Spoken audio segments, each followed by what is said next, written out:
How's everybody doing? Welcome to episode 6 of the Throw It Deep podcast. We're sitting here on January 12th, 2021, the day after the national championship. And as you can probably tell by my voice, it was a good night in Tuscaloosa. Alabama wins 52-24 in a game that started off like a really good game that I was kind of thinking, oh, wow, Ohio State brought their A game. And then it just kind of went one-sided, and everybody who doesn't appreciate Alabama's excellence had a boring night. But I think you and I think a little bit more than a boring night, maybe an angry night, you could say. But which is fair.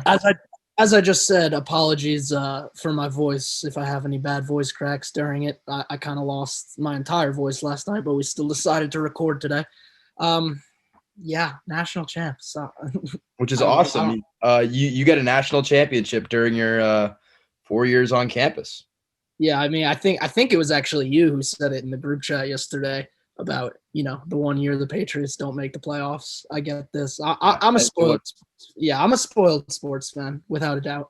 And now that you have Alabama under your belt, I mean, who knows what the Patriots are going to end up doing for the next X amount of years. But now that you have Alabama under your belt, you're always going to be competing. Yeah, I'll be okay, I think. Yeah. I'm a Yankees fan, so I got that. So I mean, well, we won't get into that, but anyway. Yeah, so let's get right into the game if you want to. It was pretty shocking. And I'm not saying this as an Alabama fan. I'm trying to say this as a college football fan. I did not expect Alabama to come out how they did defensively. Really is what was most shocking to me. That's fair. I mean, here's the thing, and we kind of neglected to bring this up. Master Teague was back in a big way yesterday. Regardless of Sermon got hurt, right? Yeah. I think it was a shoulder injury. And it was a shoulder injury. The second that he got hit, he went down. He tried to get back up, and it was like, and he was out for the game. They actually took him to the hospital, which really stinks for him because I thought his draft stock was definitely shooting up. Based off the past few weeks. I don't remember what the reason was, but he wasn't eligible to play the first few games of the season. And that's where Master Teague was, he was their back that was going off. And then he wasn't playing for a few games, came back, and he actually had a really good game yesterday. Yeah, and I think he'll be back next year, I believe, Master Teague. I'm not sure about Trey Sermon. I think Sermon is declaring, I want to say. So one of the more interesting – we'll get back to Bama's defense, but I think one of the more interesting points that I'd like to make from last night was Jalen Waddle. He came out, he dressed, he played. He was limited. I mean, that's kind of what we said, what we kind of expected to happen. Wasn't exactly a decoy. I mean, didn't he score? No, he didn't score a touchdown. He had I believe it was a big third down. But he had 3 catches for 34 yards. Yeah, they didn't really use him as a decoy. He just wasn't on the field a whole lot. I don't have the snap count in front of me, but he didn't get a ton of snaps. No, and I think after one of his receptions, he came up limping. And it's interesting that we bring up Waddle because a lot of athletes on Twitter were really not components of him playing, which I understand. And the thing is, you could see how much of a competitor he was when he was out there, but you have so much going in front of you in your career that it probably wasn't the right move to play. Yeah, but, I mean, he wanted to play. I mean, I don't think it's denying that. It wasn't like Saban or the training staff pushed him into playing if he wasn't ready. I mean, it was his definitely the opposite. It was his decision 100%. And I think they probably used him about the right amount for you had to figure he was probably maybe 80% healthy. But he came back, he suited up, and he was out there. A lot of injuries yesterday. I mean, we saw obviously Sermon, Waddle came out and he was injured, and then big one, Devonta Smith, who had one of the greatest national championship performances ever in a half. In the first half. He already had 12 catches for. Let me just get it up. It was 12 catches, yards, and 3 touchdowns. And then didn't play in the second half because I guess he dislocated his finger. I'm not really sure. It was either a broken or dislocated finger, but I think he was still player of the game. Yeah, I mean, and we were saying this a couple of weeks ago. I think Devonta Smith has just secured his status as the greatest college football receiver of all time. Based off of his entire career, yeah, and plus he had one of the greatest. if you're looking at if you're just looking at numbers, he's maybe not quite in that upper echelon of legendary college football receivers, but find me someone who's had a better college football career than Devonta Smith. You can't. Freshman year, he caps it off with a game-winning touchdown in the national championship in overtime. And senior, it then has 2 more great years with 3 other great receivers around him, and then caps it off senior year with a Heisman, maybe the greatest season for a receiver, one of in college football history, Heisman in a national championship, in which he was dominant in the national championship. Awesome. If not him, then who? Yeah. He had a punt return too. He really just did it all this year. He was awesome. He was. I don't think I've had more fun watching a football player than I did watching Devonta Smith this season. It's interesting as an Eagles fan. I've kind of had my finger on him in the draft, especially with us at the top. Right? I don't think he's falling to us. Devonta? I don't think. I think he might go. I think the Dolphins might take him at 3. Depending on what happens with this whole quarterback carousel we keep bringing up. And yeah, I think the Dolphins might take him at 3. Reunite him with Tua, who, speaking of, surely he's gonna go ahead of Jamar Chase and Jalen Waddle, right? We saw it last year with Henry the only Ruggs. thing, and I hate to be this guy, and it's been a topic of discussion. Devonta Smith is tiny. I feel like yeah, and I he think doesn't have. There's a chance that he translates really well to the NFL, and I think he will. But there's also a chance that he doesn't. I think Jamar Chase is the safer pick, but I think Devonta Smith definitely has more boom potential. I don't know. There's something to be said to your point about him being the safer pick, but at the same time, it's not like, the one glaring thing is the weight, but he'll put on weight. That's a good point. Yeah. It's an NFL strength program is a little bit different than a college strength program, even at Alabama. So I would think he's going to be able to put on some weight and be he's just so dominant route running wise. That's incredible. I'd be worried about him getting hurt with his small frame. That's more than anything what I'm worried about. Obviously that's a concern, but other than that, there are no concerns. He's the best receiver prospects I've ever seen. And it's not. I would say he's the best receiver prospect since Julio Jones. I want to say he's 6'1", 6'2". I don't know. And he's 175. I want to say I can click on. Definitely only 175. I think that's right. He's 6'1", 175. And we've seen all year, he might not be the ideal size for a red zone threat guy, but he has probably as good or better ball skills than just about anyone in the NFL right now. He's incredible. He's absolutely dominant. What's up? I said, did you see the catch against LSU? That kind of just told me everything I needed to know about him. Speaking of Devonta Smith, just to go into some wagering odds with him, to score 1 touchdown. Now, if you bet, that probably the juiciest odds you can get on that are minus 200. To score 1 touchdown, Devonta Smith was minus 600, and to get the 3 that he got was plus 180. That. Plus 180 for 3+ touchdowns. That's I've never seen a player given that level of respect with betting odds. Minus 600 to score 1 touchdown. Absurd. That is unbelievable. But I love Devonta Smith. I hope we get him. I don't think it's the safest pick, but it is at the same time. Well, for sure, one of Devonta or Jamar will be there at 6 for you guys. The question is, if Howie Roseman is still the GM, the question is, does he? I think he will be, but we'll get into that in another episode. But yeah, I think he will be too. But again, we'll see what he actually pulls the trigger on. It's not like that's the only hole for the Eagles. Obviously there are many holes, but I don't think a block of Swiss cheese. We have a lot of holes.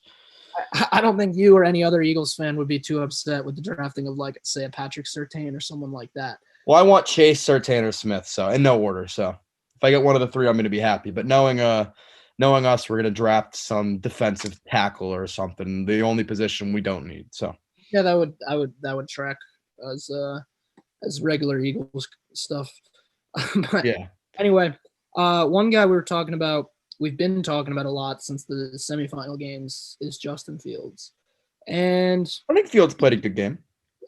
He wasn't awful by any means. If you're just looking at the numbers, he wasn't great. He was 17 of 33 for 194 yards, a touchdown, and no picks. So he wasn't off. By the way, he should have had one pick in the end zone. I can't Oh remember. yeah, it was Surtain. It was Surtain. It was Surtain. But it was kind of like behind him, so we had to make like a move for it. It was a tough play, but it was a very pickable ball thrown by Fields. Absolutely. But he dropped a few really nice balls in there. Man, Fields, he looked pretty good, and especially with his legs, he got them going a few times when they couldn't get anything going. The one touchdown to Garrett Wilson was like, all right, that's an NFL throw right there. Yeah, absolutely. And, like I was kind of saying earlier, and I said we'd get back to, the Alabama defense came to play last night. Yeah. They stepped up like they haven't done all season, like they haven't done in the past 2 years. Yeah, honestly. I think they shut up a lot of doubters with their defense. This was like by far, I think, the best defensive performance for Alabama in the past 2 years. And, that's what it needed to be for them. I've been nervous all week. I thought this was going to be a close game. I did not see it turning into the blowout that it did. But the only way that was going to happen was going to be Alabama's defense stepping up and Fields not being able to rip every point on the board like he was against Clemson. Yeah, I mean, and there's also something we neglected to talk about completely when I listened to the show again. Justin Fields played hurt very clearly, and there were a couple times where he got hurt or not got hurt. He got hit, and you could see he was in pain. He wasn't hurt, but he was in a lot of pain. And yeah, I mean, I don't take too much. I mean, yeah, the adrenaline thing against Clemson's a good argument. I don't take too much stock into that, though. I mean, that's 10 days after he just played the best game of his life against Clemson, so. Yeah, he was hurt, but hurting. I want to say he was hurting, but he wasn't hurt. If that makes sense. He was probably in some pain. That would be fair to say. And then looking forward with Justin Fields, and I made this point in the group chat that we're in, and I think this is a fair assessment of him. His floor is Marcus Mariota, while his ceiling is Kyler Murray. I think that'd be fair to say. I don't think he's not as electrifying, I don't think, as Kyler Murray. He's not as quick as him either. Well, that's what I mean. He probably has as good or better of an arm, though. So yeah. I can see the point. Yeah, and Mariota is probably a pretty, unless we just have a situation where he completely busts, which I don't think either of us really. And then the thing is, like, obviously Mariota's a bust at two, but like. He had 4 years. He was he was a Pro Bowler once or twice. If you don't remember, he was great in the red zone. So he wasn't a bad player by any means. I don't really. I think Mariota still has. Who knows what's going to happen with him, and that's a different topic for a different day. Yeah, he could get a job. Great NFL prospect. Yeah. So I think we'll look ahead to the draft a little bit. Speaking of draft, what's up? Well, I said still going to go 2, as in Justin Fields, but make your point. I think it depends on who picks at 2. Assuming it's the Jets. Assuming it's the Jets, I do not think so. No. Well, we'll see. I've kind of made a point to die on the hill that there is no reason for the Jets to draft another quarterback. You're just going to you're literally drafting him into hell. You might as well take a hammer to his knees because he's going to get hurt. They have no protection. They have no personnel. I mean, it's either trade back or draft Penny Sewell for them. In my opinion, 100%. I think they have an interesting situation with their coaching search because I think they just interviewed Robert Saleh twice, the defensive coordinator, 49ers. Yeah, I just saw an update this morning that they had just completed a second interview with him. So maybe he's their guy. As for the rest of the coaching carousel, we were talking about the Eagles the other day. Obviously, Lincoln Riley was a name that came up in some reports I saw. I'm speaking of the Eagles again. I hope we go out and go get Joe Brady, to be honest with you. I think that would be. I think Joe Brady's going to get a job, whether it's with the Eagles or someone else. I think someone's going to.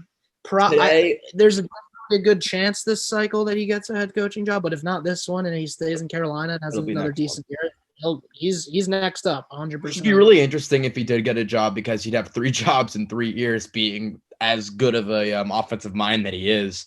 I think the 3 names that I saw today that the Eagles contacted were Lincoln Riley, Arthur Smith, and Robert Saleh. So we'll see what happens. We'll see what happens. What would your ideal choice be? Of those 3? Yeah, or anyone. Well, Joe Brady. But Of those three, I don't want exactly a defensive coach. And I was talking to some other people today, and it made a lot of sense. It was something along the lines of when you hire a defensive coach, you have to realize that one, if you succeed, everyone's going for your offensive coordinator. Yeah. So then you're going to have to go get another offensive coordinator. And two, the situation the Eagles have, it's almost more like we need someone to work with Wentz. Who, by the way, I know we're going to talk about this later. I am a firm believer Carson Wentz is starting for that team week one. And we'll talk about that later because I have a lot to say about that. That'll be probably our off season will be filled with Carson Wentz content on here. Yeah, I just to start with that, I think yesterday's lunch date between Jeffrey Lurie and Doug Peterson, where they broke up after it, was pretty much us choosing Carson Wentz and Howie Roseman over Doug Peterson. I really do think that's the case. So I think Lincoln Riley would be fascinating for the Eagles. You think Bring so? him in, pair him back up with Jalen Hurts. Here's the thing: I don't think it's Jalen Hurts. If it is Jalen Hurts, when we get rid of Wentz, I'm all for it. I mean, listen, if Lincoln Riley is hired, it's going to be Jalen Hurts. Right. I'll tell you Exactly. that. Exactly. So we'll see about that. We're getting a little bit sidetracked from the game here. Really honestly, because there isn't a whole lot to talk about other than. Well, let's talk about Mac. Let's talk. Yeah, about that's who I'm looking at. And before we get into Mac Jones, I think yesterday more than anything solidified. Thank God Steve Sarkisian's getting a big job because he deserves it. 100%. Yeah. And this is why I hope it works. I hope it works out for him in Texas because he's probably the best offensive mind in college football. So, I mean, I really do hope it works out for him. One thing I noticed on every single Alabama passing down, and I hate to knock Mac Jones. Yeah, hold on. Before you get into tearing down Mac, let me just read his stat line real quick. 36 of 45, 464 yards, 5 touchdowns, no picks. Now go ahead. Now go ahead and proceed to tear him down. I love Mac Jones as a guy that you can plug into an offense with all this talent, and especially the mind more than the talent. The thing I noticed on every single passing down. He's a smart football player. 100%. But every single passing down, Mac Jones does not read the field. Mac Jones knows exactly where he's going, and he's throwing it to a beast that can probably make a player get open every single time. And the second you give him pressure, it's a problem. That fumble was egregious, and it kept Ohio State in the game early on. I think Mac Jones is awesome. He's really limited by the fact that he can't really move at all. And, you kind of saw it with the fumble early on. Got a good arm. He's got quite an arm, and he's really, really accurate. So, there's some things to like about Mac Jones as an NFL prospect. Specifically, I think the accuracy is the biggest thing. He's such an anticipatory thrower. He kind of just I just feel like he always sees where the guys are going to be, and he puts it where it needs to be. He's been awesome this year. It was more fun, borderline this year to watch Mac Jones than it was for 2 years of Tua. And Mac Jones fit the Sarkisian offense. I just worry that in the NFL, he literally hasn't made. I didn't see him make 1 second read where it worked out for him last night, and that's the problem. Unfortunately, I think Mac Jones is probably not going to be an NFL starter, or at least not for long. And if he does make a second read, it's to Najee Harris and his check down. Fair enough. I mean, I got nothing negative to say about Mac Jones, but I think he's awesome. I have to look at it from an unbiased, looking at it from a draft analyst perspective. Yeah, I mean he's not great. He probably. I think it's pretty interesting how you have a stat line like that and it does not work into your favor. I mean, I think he's going to end up falling out of the first round. I would guess. I would guess as well. Here's the thing, though, and we saw. It was. I'm sure you were not watching the post game coverage. You were probably celebrating, but something that they showed in 2017. He was like trying to catch confetti in his mouth, whatever. The way he's matured as a person, we can just see over. I mean, he had 2 DUIs his freshman year, I believe. Really? So there's another. I don't know if they were both freshman year, but I'm sure you've seen the picture of the mugshot. He had a DUI before anyone had ever heard of him at this school. And he's grown up tremendously. I think he can grow as a player as well. I don't think that's a bad pick for a team that maybe has an aging quarterback at the beginning of the second round to develop. He's definitely not going to be. He's probably, of the prospects in the draft, he's probably the least NFL ready. Yeah. I mean, it's hard to judge a Trey Lance because he didn't play all year. But, neither of us are trash guys, so. Neither of us are trash guys. But at the same time, though, I mean, until that Oklahoma game, I didn't really have much negative to say about Kyle Trask. But, he was missing his top 4 pass catchers, and it didn't go well for him. Well, it went awfully for him. And, again, back to Mac Jones. I've seen some mock drafts with the Patriots looking at him at 15. I don't think so. I could tell you one thing. Maybe he'll be a starter down the line. There is no chance he successfully plays well in the NFL next year. In the NFL. Come on. I mean, next year. I mean, yeah. I think you'd be hard pressed to find someone who tells you that Mac Jones is ready to start NFL Week 1, 2021. I don't think anyone's making that argument. No. So he's definitely a project type of pick. That's why I wouldn't really like him in the first round. But I do think he's going to end up falling. So we'll see. Well, if he falls to you in the second, I would take a flyer on him if I. Yeah. Why not? I didn't. Yeah, and listen. If we take Mac Jones at 15, you're not going to hear me upset about it. I'm going to be pretty happy about it. But, because you're a fan, then you're going to want, and then you're going to be like, yeah, where's my first round quarterback? Why isn't he playing? I mean, as a fan of him, I'd be pretty excited if the Patriots drafted him. But he's probably not a franchise quarterback. Probably not. And I'm going to say probably not because I think he's a smart kid and I think he has a lot of things to really like about him as a quarterback. So I think he can get better and I think he could become an NFL starter. But right now, right here, he's not an NFL starter. I agree with everything you're saying on that part, just because. Which I don't think, as much as I love him, 2017 to now progress to where he is.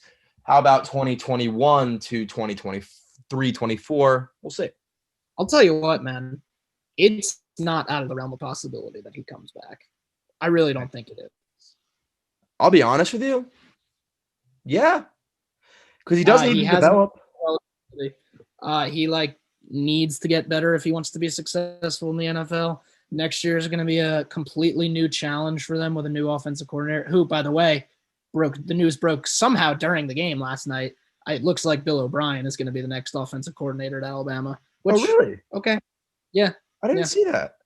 It got very much swept under the rug of football news yesterday because obviously there was some huge news. I think it was literally I mean look into I think if I'm remembering right literally during the second quarter I got a Bleacher Report update about it and that's fine. I love that. That's fine.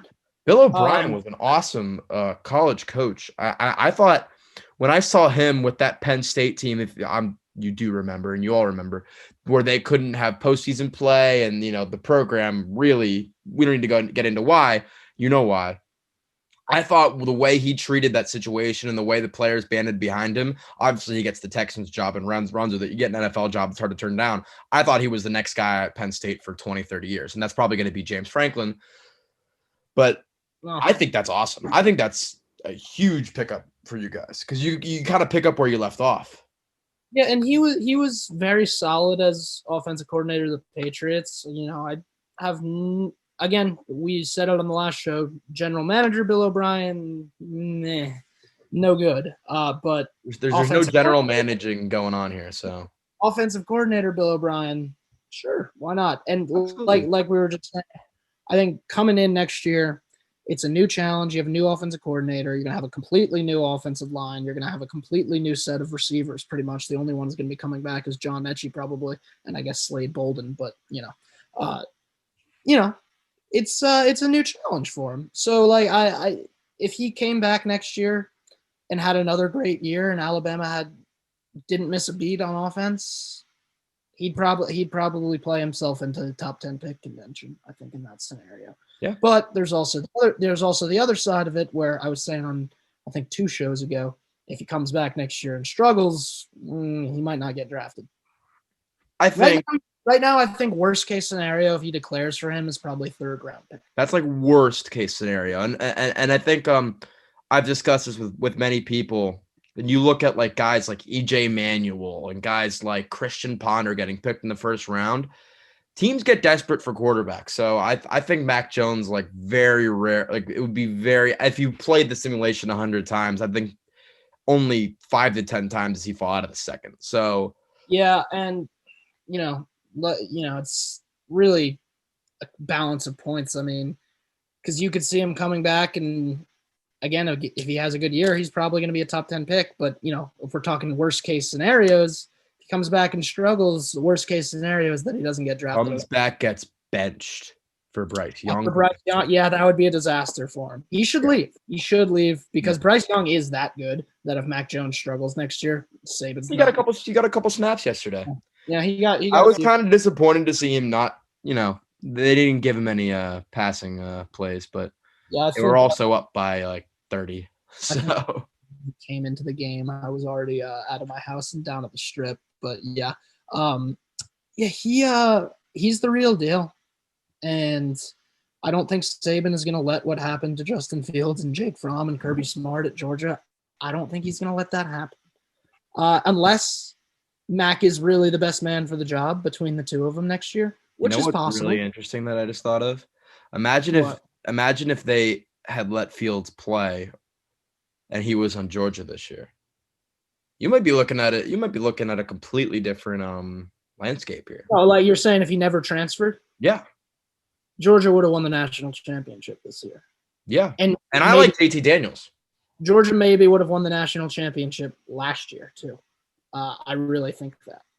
I think that Georgia defense the past 2 years has been that good. And I think they've been a quarterback away this entire time. And it's like such a shame because Jake Fromm took them all the way to the Natty freshman year and was this close to winning it. And now you're looking at Georgia as a team on the outside looking in when you talk about big contenders in the SEC at least. I don't know. I do really like Georgia for next year with JT Daniels. I think they'll be a good team. I think it's kind of I think it's kind of between them and A&M. In the SEC. Yeah. Wow. Obviously Alabama's there. Hey, you're like going on record saying that. Obviously Alabama's there, but I think those are your two biggest because Alabama's got a completely different team. Yeah, but when do we not? Yeah, it's true. So it's between you three. I can't count out Alabama. I mean, dude, it's the thing is, we're going to be completely different on offense, but we're going to keep getting better and better and better on defense. We were such a young defense last year, and we got exposed so many times by so many, just like obviously LSU, but Bo Nix put up 48 points on us last year, and everybody kind of bought into Bo Nix after that, and then we watched this year. I mean, it was a young defense of they had a lot of injuries last year. Dylan Moses went down. Josh McMillan went down. They were starting like 6 or 7 freshmen by the end of the season. And a lot of the same guys were playing this year, and they're going to be back next year, and they're only going to keep getting better. I think they're going to be pretty dominant defensively next season. Yeah. It's got to be between you three teams. It's what's happening with Florida? Is everybody kind of leaving? Yeah. Dan Mullen might be leaving. Man. In terms of like guys going to the NFL, like the whole offense is gone. Yeah. Count out Florida. And the defense already wasn't good. The defense was already bad. It's got to be between these three teams. I'd be pretty confident in saying Florida won't be a huge factor come playoff time next year. Yeah. But the only reason I didn't say Alabama to start with, I'd be surprised if Alabama goes out and goes undefeated next year. I don't think they'll go undefeated. They'll lose a game. Could lose to A&M. They got to play A&M. A&M on the road? That's what I'm saying. Kellen Mond is leaving, though. I don't know if you saw. He declared. Yeah, I did. Which is why. Not a good decision. He could have come back and been a playoff contender next year. I don't know who their quarterback is now next year. We'll look into it, but the SEC is probably pretty good. Yeah, I mean, I'm sure he's all right, but I wouldn't be. I'm not too terrified of A&M for next year. Georgia definitely more so than A&M. As for the rest of the SEC West, it's really Bama, A&M. Yeah, nothing. Yeah. Not LSU might be better next year. LSU they'll definitely be better, but I don't think they're going to be a playoff contender. Yeah, I mean we'll see what happens with Auburn, but I don't think Auburn's gonna be there. Not to I love to sit here and make fun of Auburn, I could do that all day. But yeah, I don't think they'll be around next year. And it's something to say like, "Oh, it's Bo Nix's third year." I don't care. I don't think Auburn's. No, I don't know if I've made this point on this show or not, but I am a passionate hater of Bo Nix. I think he absolutely stinks, and he's like never played well against a good defense. Like literally has never played well against a good defense. You just said he put up 48 against Alabama last year. I guess that wasn't a good defense. Like that was a bad defense. That was like Saban, all this dynasty is over talk after a 2-loss season with the worst defense Saban has ever had. Man, I think before we sign off, we got a couple things. First, Nick Saban has 7 championships. Alabama. I would have said this before yesterday, but the GOAT, undisputed. Probably. If it's not him, it's Bear Bryant. You know what I mean? Passed Bear Bryant last night, so it's Nick Saban. It's Nick Saban. This run, and this is another point I wanted to bring up before we signed off. A lot of people are not very happy with Alabama's dominance. Listen, it's all on Nick, because people are like, "Oh, you're a head coach in college football, whatever." You got to realize, year in and year out, this man recruits the best, coaches the best, off season's the best staff, et cetera, et cetera. There's so much. I made this point yesterday. This is almost to me more impressive than the Patriots dynasty. I mean, a lot of people somehow still make the point that if you recruit all these 5-star kids, you're automatically going to be good. It's coaching. It's all coaching. Pretty much getting all these kids to buy into a program. It's that amount of the amount of stars a player has coming out of high school is pretty irrelevant at the end. We've seen guys completely bust that are 5-star surefire. So I mean, you got to buy into the program. One thing I do want to say about Nick Saban, you saw when they were during the trophy presentation. Unfortunately, I wasn't watching it live because again, I was down at the Strip already. But I mean, he was crying tears of joy, and that video almost brought me to tears of Nick Saban crying. It's just awesome because I think a lot of fans see Nick Saban and they're like, it's business as usual, whatever. When you see a moment like that, it's like, no, this really does mean everything to this guy. Yeah, he's not like this. He's not like this robot that people would have you believe he is. He's a real person. Now, Bill Belichick, it might be. Bill Belichick is a robot. I think Saban is way less of a robot than Bill Belichick is. It's honest. It's also something like when you recruit this well, like you can't be a robot. You know what I mean? You definitely have to have a lot of personality. Yeah, it's not like you can walk into like an 18-year-old kid's house and get him to come play for you and live at your university for the next 4 years of his life if you're a completely boring robot who can't talk to them all. So yeah, that's why I've always said I think Bill Belichick would be an absolute disaster of a college football coach. What if he just took on that challenge? That'd be funny. Yes, Bama hires Belichick and the Patriots hire Saban. See how it goes for each of us. Probably not very well. I think both teams would suffer there. But anyway, I mean, other than that, I got nothing. I mean, Coach Saban is just you said it. You said it. I mean, it means everything to him. You at the end, he coaches to win games, and when he does when he doesn't win at all, I think it really, really hurts him. And when he does, even though this is the 7th time, I think it's the new greatest feeling of all time all over again for Nick Saban. Because the face said everything. You could tell how much that meant to him, and how much I think he loved this Alabama team like probably more than any other Alabama team he's coached. Because again, a lot needs to be said about how much went into this season. I mean, there's so many sacrifices that need to be made, et cetera, and to have all these young men buy into it, must mean a lot to him. It obviously means a lot to him. We didn't have a single COVID case all year, so I mean, you have to figure they were probably doing something. Saban did. Don't forget about that. Yes, Saban did. He had the false positive before the Georgia game, and then obviously he missed the Iron Bowl. But I was talking about Saban's not the one you have to worry about going to the bars after the game. Yeah. So the fact that they had no players miss any action with COVID this year and went 13-0 and dominated just about everyone they played. I mean, obviously the domination on the field speaks to Nick Saban's abilities as a coach, but as I think he's way more of a player's coach than a lot of people. Which is fun that awesome that you say that, because again, you weren't watching, and I don't know if you went back and watched the full presentation. I was with a bunch of people, and they were saying, well, how come 3 linemen are on the stage? Where's Mac Jones? Where's Devonta Smith? Where's Najee Harris? No, you don't get it. That's because he wants to give these guys some limelight, some respect that haven't gotten it, because we, as fans that don't appreciate a lineman, you see, oh, well, these are the guys that, score all the touchdowns. So these people are in the trenches every single day too. And I think that was really cool of him to put those guys on the. Well, again, I wasn't watching it live because I was already away from my TV, but I think maybe the most awesome moment of the night, Landon Dickerson, our starting center, who went down with like a devastating knee injury against Florida. Yeah. It was announced like pretty much immediately that he was out for the season.